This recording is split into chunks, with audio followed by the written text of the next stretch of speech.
여러분 지난 9월 15일이 어떤 기념일이었는지 혹시 아시는 분이 계실까요? 9월 15일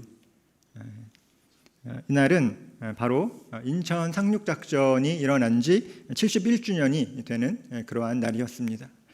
1950년 6월 25일 북한의 남침으로 시작된 한국전쟁은 거센 파도와 같이 남으로 진격하는 그 북한군에 대응할 틈도 얻지 못한 채 우리 국군은 밀려서 서울이 3일 만에 함락이 되어졌습니다. 그리고 그 이후에 2달이 또 채 안 되어서 대구까지 점령을 당하는 그러한 일이 일어났던 것이죠. 남한은 이 부산을 비롯한 낙동강 그 이남 그 지역만 남겨둔 채 언제 적화 통일이 될지 모르는 그러한 위기 상황, 풍전등화와 같은 상황에 놓이게 되었습니다. 당시 소련군과 또 그 인민군의 전쟁 계획에 따르면 이 전쟁이 시작된 지 3달 안에 부산까지 점령을 해서 전쟁을 끝낸다라는 그런 계획을 그들은 가지고 있었다라고 합니다. 이처럼 그들의 계획이 현실화되는 것은 시간 문제인 것처럼 보였습니다. 당시 정치 지도자들을 비롯하여 많은 국민들은 이 한반도가 공산 세력에 의하여 적화 통일되는 것에 대한 큰 두려움을 느끼고 있었던 것입니다. 국군과 유엔군은 이 전쟁의 흐름을 바꾸어 놓을 결정적인 그런 작전이 필요하였습니다. 적군의 보급선을 끊고 그리고 점령당한 그 남한 땅을 수복하기 위해서는 대규모의 병력을 전선의 중간 지점에 이렇게 상륙시키는 그러한 작전이 필요했는데 당시 그 유력한 상륙 지점으로 거론되던 곳이 군산, 서해안의 군산항이나 아니면 동해안의 주문진이었지만 당시 이 유엔군 사령관이었던 메가더는 이 허를 찌르는 작전 계획으로 모두가 반대하던 인천 상륙 작전을 극적으로 성공시키는 그러한 결과를 가져오게 되었습니다.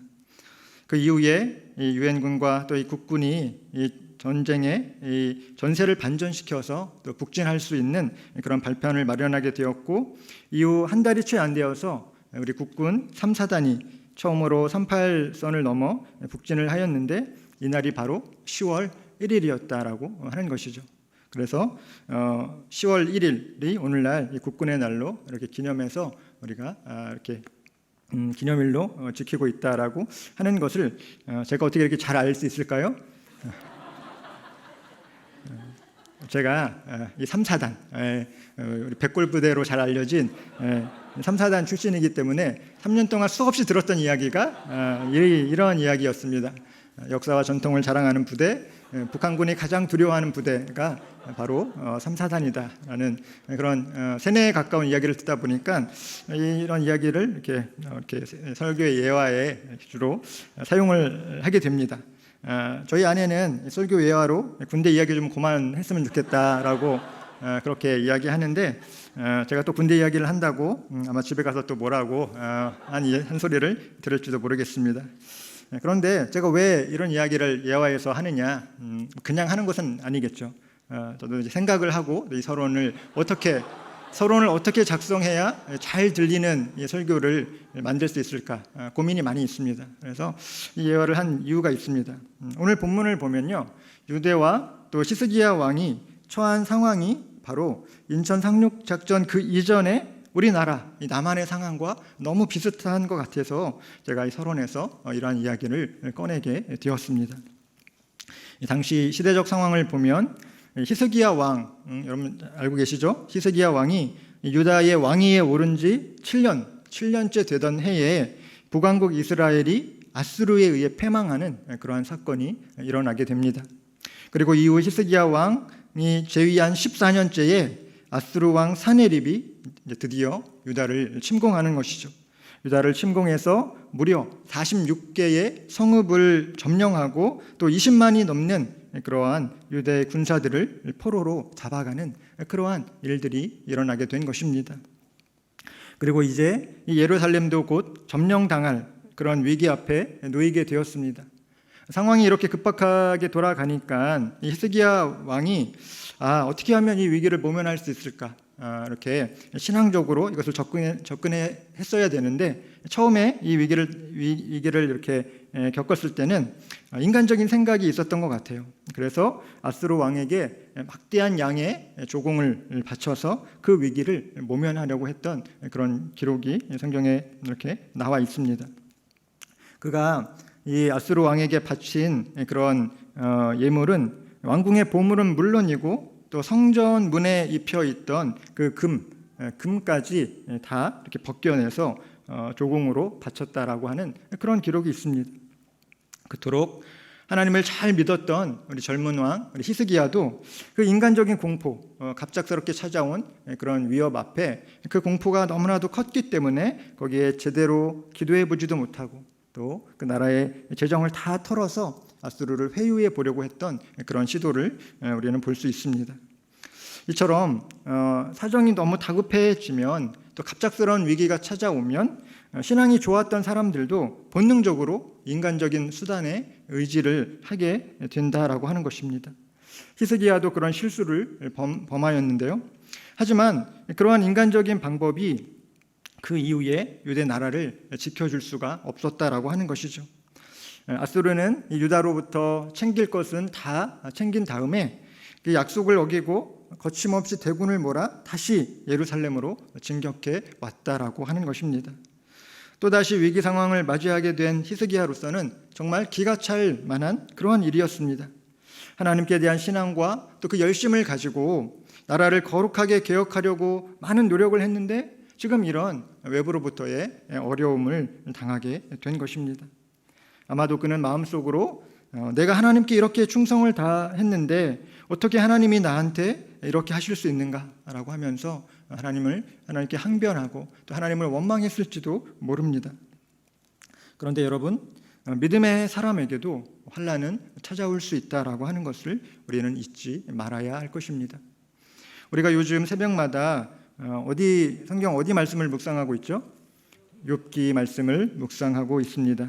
여러분 어떻게 욥기 말씀 이해가 이렇게 잘 되시나요? 욥기 말씀을 묵상하고 또 새벽 설교를 통해서 선포되는 이 말씀을 들어도 이해가 잘 되지 않는 것이 현실일 것입니다. 그런데 여러분 이렇게 말씀을 듣는 게 이해가 잘 안 되시는 여러분도 이렇게 좀 고충이 있으시겠지만 욥기를 본문으로 설교를 해야 하는 우리 교육자들은 정말 어렵습니다.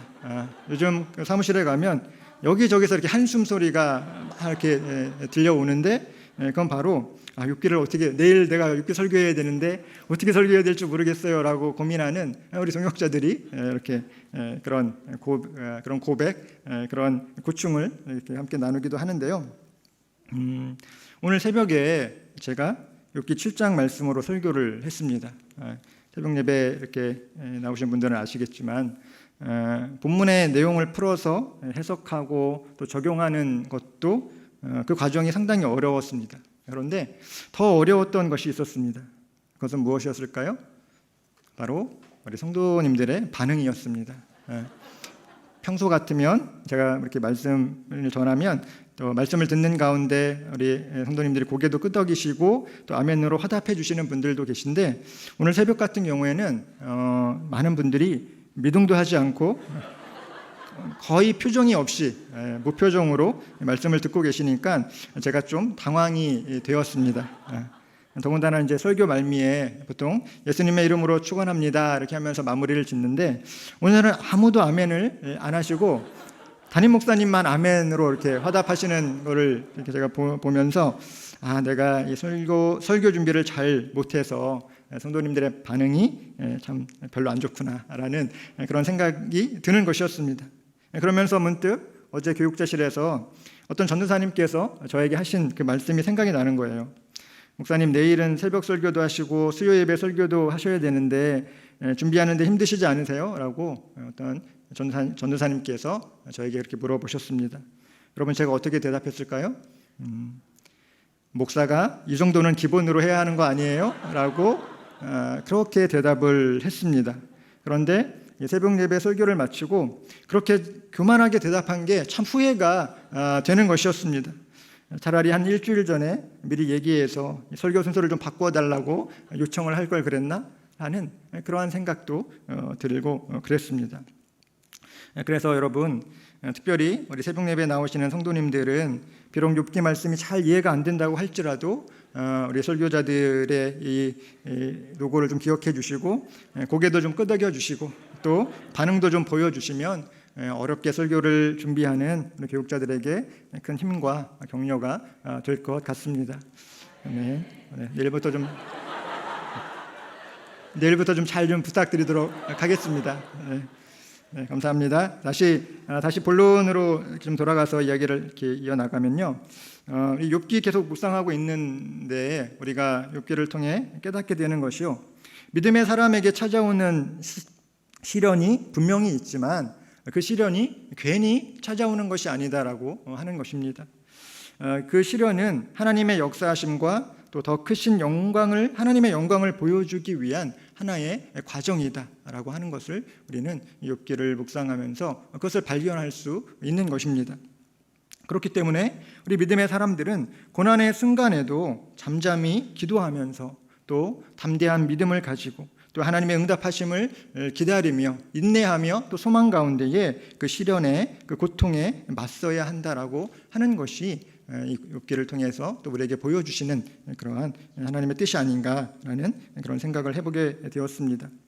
그런데 이 히스기야 역시 그에게 다가온 이런 고난의 순간 또 어려움의 순간 가운데 그가 어떤 준비를 이렇게 하는 것을 볼 수가 있습니다.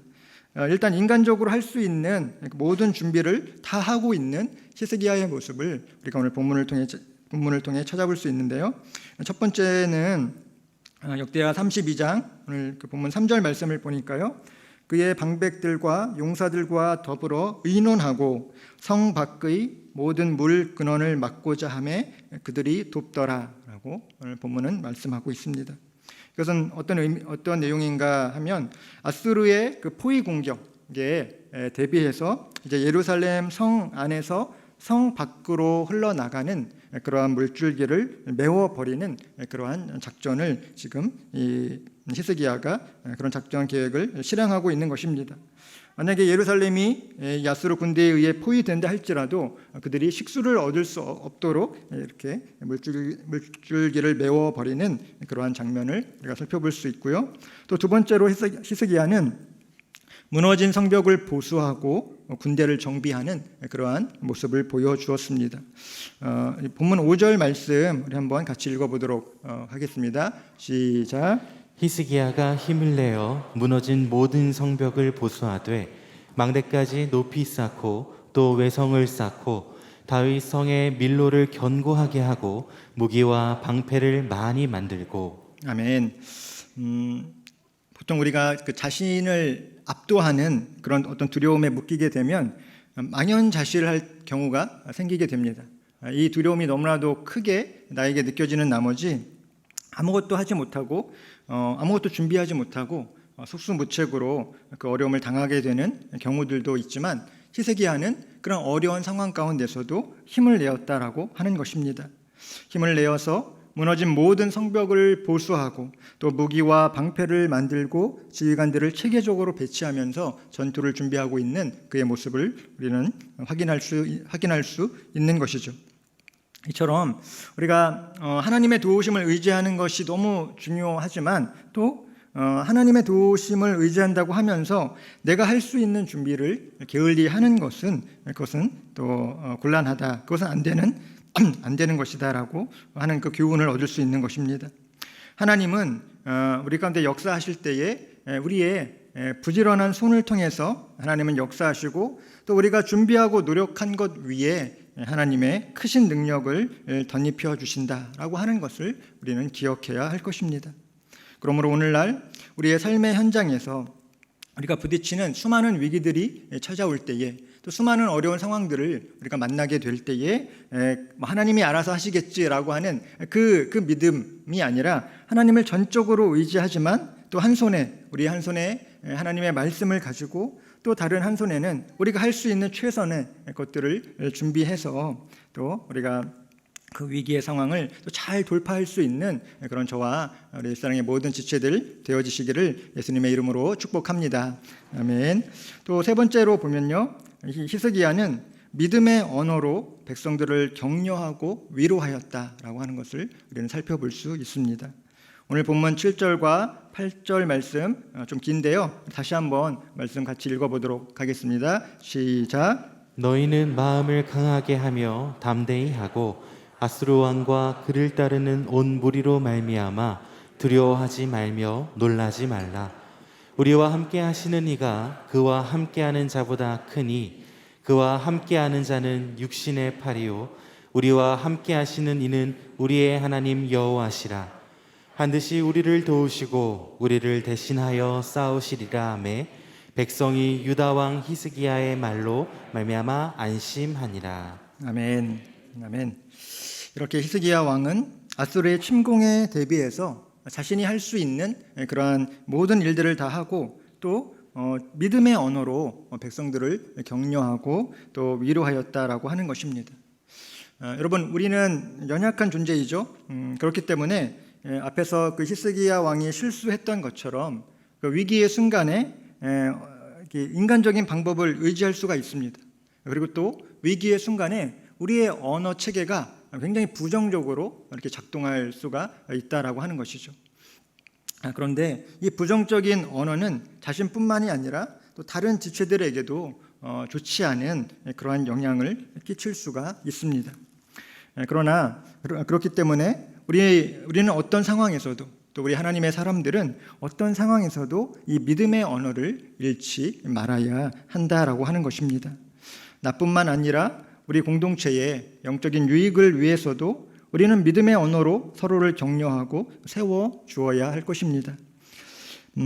우리 늘사랑 공동체 안에 이러한 믿음과 또 신뢰의 언어, 또 위로와 격려의 언어가 더욱 넘침으로 말미암아서 또 어떤 어려움이 우리 공동체에 다가온다 할지라도 어떤 위기가 우리 공동체에 다가온다 할지라도 그것이 결코 우리를 흔들지 못하는 그러한 견고한 믿음의 공동체로 우리가 함께 세워지는 그러한 은혜가 있기를 예수님의 이름으로 축복합니다.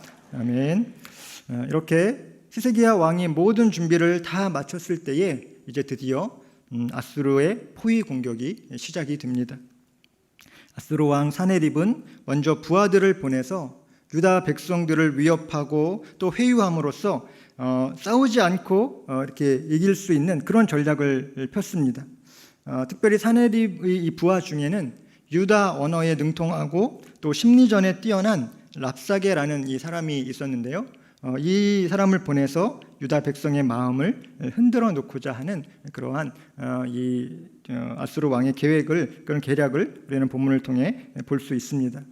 말로써 큰 위협을 강하고 또 그 백성들을 괴롭게 하여서 항복을 받아내려고 했지만 히스기야는 거기에 동요하지 않았습니다.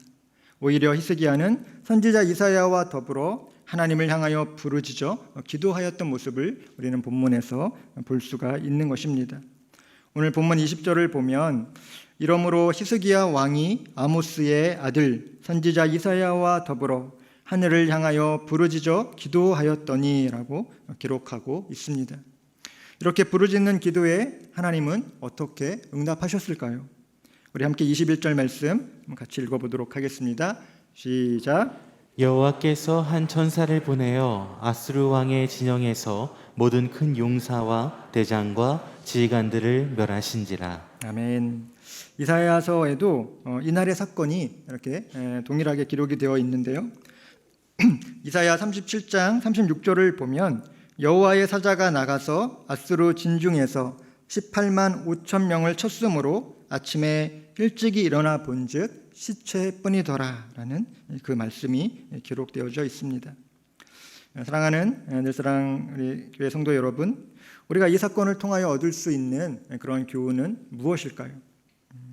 우리가 인생을 살아가면서 우리 앞에는 수많은 위기와 또 어려움이 다가온다라고 하는 것입니다. 때로는 육체의 질병으로 인한 위기를 우리는 맞이하게 됩니다. 그리고 또 때로는 사업상의 어려움으로 인한 위기, 또 직장에서 겪게 되는 여러 가지 종류의 그런 위기가 우리에게 찾아오게 됩니다. 또 때로는 뜻하지 않게 찾아오는 그런 경제적인 위기가 있어서 우리를 너무나 힘들게 하는 그러한 상황을 우리는 경험하기도 하는 것입니다.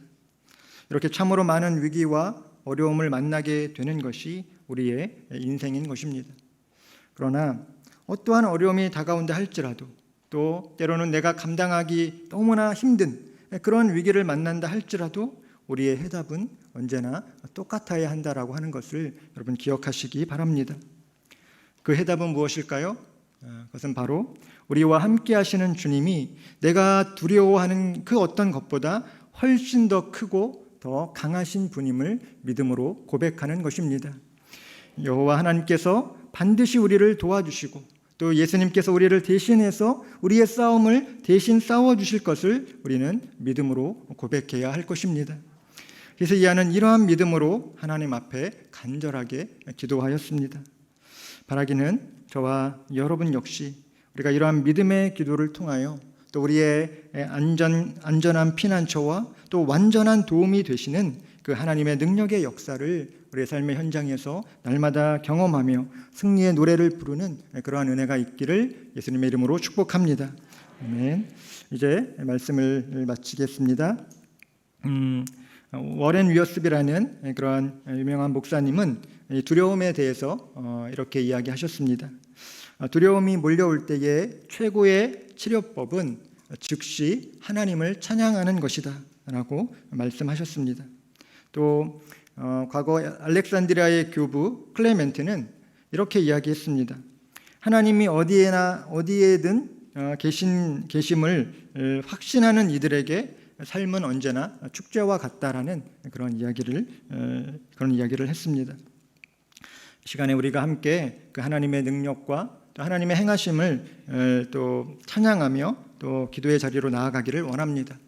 우리의 두려움보다 훨씬 더 크신 그 하나님의 능력과 또 하나님의 역사하심을 찬양하며 이 시간 기도와 간구로 나아갈 때에 강하고 능하신 주님, 또 모든 이름 위에 뛰어나신 주님께서 우리와 함께 하시고 우리를 도와주실 것입니다.